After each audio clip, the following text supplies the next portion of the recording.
네, 안녕하세요. 예, 사과목 고객관리 및 민원 예방 부분이죠. 마지막까지 힘을 내보겠습니다. 자, 76번 신용관리 담당자가 갖춰야 할 직업윤리 및 태도.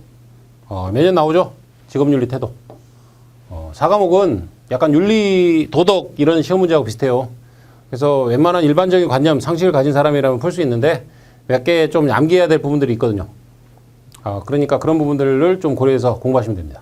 적절하지 않은 것은 1번 신용관리 담당자는 합리적이고 공정한 수단에 의한 정보 수집 및 분석, 정보의 활용 및 축적이 채권 회수를 위한 척격임을 인식해야겠죠? 맞고, 신용관리 담당자의 주관적 판단보다 객관적 입장에서 고객의 상황을 관찰하고 냉정하게 판단해야죠. 그죠? 3번 채무자에게 겸양의 태도로 대하고 겸손하게 대하라는 얘기예요. 그가 처한 상황에 관심을 나타내어 자발적인 변제 의사를 이끌어내야죠. 가장 좋은 최선이죠. 4번 일관성이 있는 채권관리 위에 동일한 방법 반복적 사용? 그러면 어떻게 돼요? 채무자가 학습이 돼가지고 나중에 이걸 교묘하게 이용하거나 회피할 수가 있어요. 이렇게 사용하면 안 되겠죠. 그리고 5번 정중한 언어 사용, 적절한 행동, 우호적 관계를 지속적 유지. 맞는 얘기죠. 그리고 77번 이게 가이드라인 문제죠. 지금은 이제 삭제됐으니까 상관없는데 옛날에는 이런 문제들이 있었어요. 금융회사 등은 채권 출시 및 매각 관련하여 다음 리스크에 노출될 수 있음을 인지하고 내부 통제 기준을 마련하는 등 리스크 관리해라. 그때 평판 리스크는 부정적 여론에 따라 금융회사 등의 수익 및 자본이 감소하는 위험을 말하고 또 컴플라이언스 리스크죠. 법규 및 규정 위반에 따라 금융회사의 수익 및 자본이 감소하는 위험을 말한다. 이건 가볍게 보고 지나가시고 이렇게 옛날에는 규정이 있었고 78번 다음 중 가로에 들어갈 용어로 적절한 것. 개념 문제죠. 상속재산 중에 상속인에게 유보되는 최소한의 목, 법률상 상속인에게 기속되는 것이 보장되는 상속재산에 대한 일정 비율. 유류분이죠. 유류분의 내용이에요. 너무 많이 상속인들은 너무 꼴보기 싫다. 그래서 비상속인이 다른 사람한테 나한테 평소에 잘하고 이쁨 받았던 제3자한테 주겠다. 내 재산 전체 주겠다. 그러면 상속인들한테 너무 불리하잖아요. 그래서 상속분만큼은 아니지만 그거에 2분의 1, 이 정도씩 해서 유류분이라는 거를 인정해 주도록 제도가 돼 있어요. 그리고 79번 예절. 인사는 상대방을 위한 것이 아닌 나 자신을 위한 것임을 명시하고 내가 먼저 한다는 자세가 중요하다. 맞는 얘기고.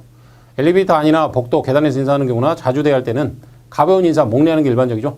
그리고 3번 명함 받으면 그 자리에서 상대방 근무처, 직위, 성명 등을 확인하여 대화 중 실수가 없도록 해야 되겠죠. 그리고 4번 인사는 상대방의 눈에 맞춘 다음에 인사말을 밝고 분명하게 하는 게 바람직하죠. 5번 교육이나 회의 진행 중에 누군가 들어오면 반드시 일어서서 눈을 맞추며 인사한다? 아니죠. 이럴 경우에는 그 회의나 교육이 방해받을 수가 있잖아요. 그러면 인사를 받는 사람도 마음이 무거워져요. 그죠? 부담되고 어색하죠.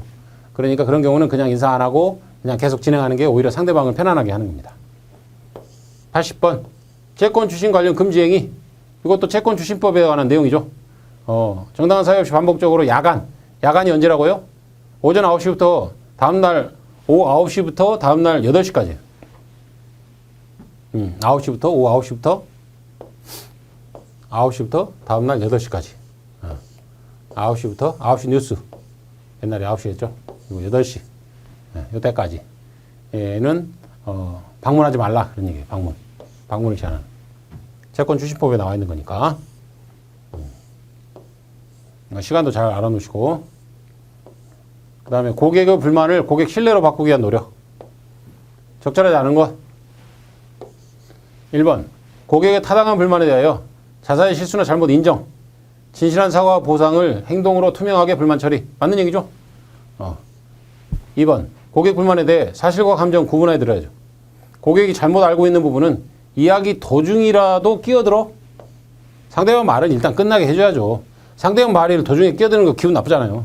그러면 상대방이 말을 하려다가도 기분 나빠서 안 하는 경우도 있지 않습니까? 그러면 안 되겠죠. 그래서 사실과 감정을 구분해 듣는 것까지는 맞아요. 그런데 고객이 잘못 알고 있는 부분은 끝까지 듣고 말씀 제가 한마디 드려도 되겠습니까? 그런데 아까 말씀하신 부분 중에 이런 부분은 좀 잘못 알고 계신 부분이 있어서 이렇게 수정하셔야 될 것 같습니다. 이렇게 정중하게 말씀드리면 되겠죠. 그리고 3번 고객 불만 처리 시 고객이 원한다면 무엇이든 응한다는 마음 자세를 갖는 것은 중요하나? 뭐 일반적이니까 중요하죠. 처리에 있어서는 내용을 파악하고 그에 맞는 조치를 내어 고객의 동의를 얻어서 처리한다. 그렇죠. 그리고 4번, 고객의 불만을 검토해서 새로운 제품 및 서비스 아이디어를 발굴하는 기회로 삼는다. 그렇죠. 그리고 고객의 불만이 무엇인지를 적극적으로 경청한다. 맞는 얘기죠. 자, 다음에 설명한 용어에 관한 문제죠. 어떤 이론에 의하면 사람의 자아 상태의 특성에 따라 부모, 성인, 어린이 상태 유형을 분류하고 다시 부모 자아 상태는 엄격한 부모 마음 CP, 보호적인 마음 MP, 어린이 자아 상태는 자유로운 어린이 마음 FC, 수능한 어린이 마음 AC를 가진 자로 나눠보고 있다. 신용관리 담당자는 자신의 자아 상태를 파악해보고 지나치게 높은 자아는 낮추고 부족한 자아는 높여서 성공적인 상담이 되도록 노력하자. 신용관리 담당자뿐만 아니라 고객도 이런 상태로 분류를 해가지고 거기에 맞는 대응 방법을 찾는 것도 좋아요. 이게 바로 TA 방법이죠. Transactional Analysis. TA 방법. 에릭 번이 만든 거죠. 미국 정신학자. 요거는 뭐 전통적으로 이론 문제로서 자주 나왔던 거예요. 옛날에는 이게 굉장히 깊숙하게 나왔거든요. 시험 문제에. 그런데 최근 들어서는 많이 안 나오고 있는데 다시 또 이렇게 개념이 나오면서 나오려고 좀 준비를 하는 것 같아요. 그러니까 그 교재에 나와 있는 정도, 그 정도의 내용이 자세히 나왔으니까 그 부분은 좀 자세히 보실 필요도 있을 것 같아요. 이런 문제니까. 암기가 좀 필요하니까요. 그리고 83번. 불만 고객에 대한 설명. 적절하지 않은 거죠. 고객의 불만 요인을 찾아 시정하면 회사의 서비스가 개선되어 고객 만족 요인으로 전환될 수 있다. 그렇죠? 2번. 고객은 만족한 사실보다 불만족한 사실을 오래 기억하죠. 그렇죠. 불만 100번 잘해도 한 번 잘못하면 안 된다는 얘기가 그런 얘기예요.